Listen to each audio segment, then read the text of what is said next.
Breaking news, the Democrat Party and the mainstream media is in full panic after House Speaker Mike Johnson just made this bombshell revelation about Joe Biden. I do stand by it, and I say this without any personal animus at all. I mean, in some ways, I actually kind of feel sorry for Joe Biden. I mean, he's in the twilight years of his life. He is not, obviously, has not been in charge for some time. And I know this by personal observation, and now the whole world knows it. And it's been very, very concerning to me over the last, year and a half since I've had this position. Can you tell us a story when you say personal observation? It's public now because the Wall Street Journal got it and put it on the front page. But January a year ago, almost exactly a year ago, I had been asked. I became Speaker in October 2023, and there were all sorts of big national security concerns and everything going on. And I started requesting a meeting with the president because, I'm kind of old school. I'm a constitutional law guy. Speaker of the House should be able to talk to the president, especially in times of great national interest and calamity. But they wouldn't let me meet with him, and his staff kept giving me excuses. This went on for like 8 or 9 weeks. I'm sorry, Mr. Speaker, he doesn't have time. What are you talking about? I'm second in line of the presidency. He has time. I need to talk to him. We had, I can't say the classified parts, but we had some big national concerns at the time that I was losing sleep over. Finally, I just went to the Hill press corps and I said, the president is not being allowed to meet with the speaker. There's a problem. So they started putting pressure on him.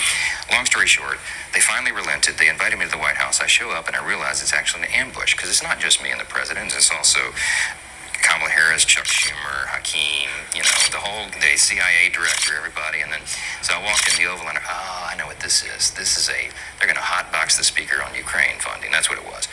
This is probably third week of January.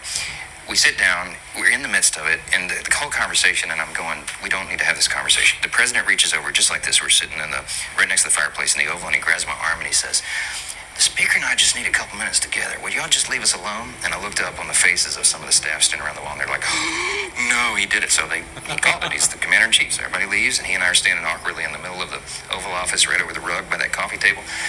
And I said, Mr. President, thanks for the moments. This is very important. I got some big national security things I need to talk to you about that I've heard, and I think you know, and what do we do? But first, real quickly, Mr. President, can I ask you a question? I cannot answer this from my constituents in Louisiana. Sir, why did you pause LNG exports to Europe? I don't understand. Liquefied natural gas is in great demand by our allies. Why would you do that? Because you understand, we just talked about Ukraine. You understand you're fueling Vladimir Putin's war machine because they got to get their gas from him. And he looks at me, stunned with this, and he said, I didn't do that. And I said, Mr. President, yes, you did. It was an executive order 3 weeks ago. And he goes, no, I didn't do that. And he's arguing with me. I said, Mr. President, respectfully, could I go out here and ask your secretary to print it out? We'll read it together. You definitely did that. And he goes, oh, you talk about natural gas. Yes, sir. He said, no, you misunderstand. He said, what I did is I signed this thing we're gonna conduct a study on the effects of LNG. I said, no, you're not, sir. You paused it. I know. I have the export terminals in my state. I talked to those people this morning. This is doing massive damage to our economy, national security. It occurred to me, Barry, he was not lying to me. He genuinely did not know what he had signed. And I walked out of that meeting with fear and loathing because I thought, we're in serious trouble. Who is running the country? Join me on Discord to talk about it.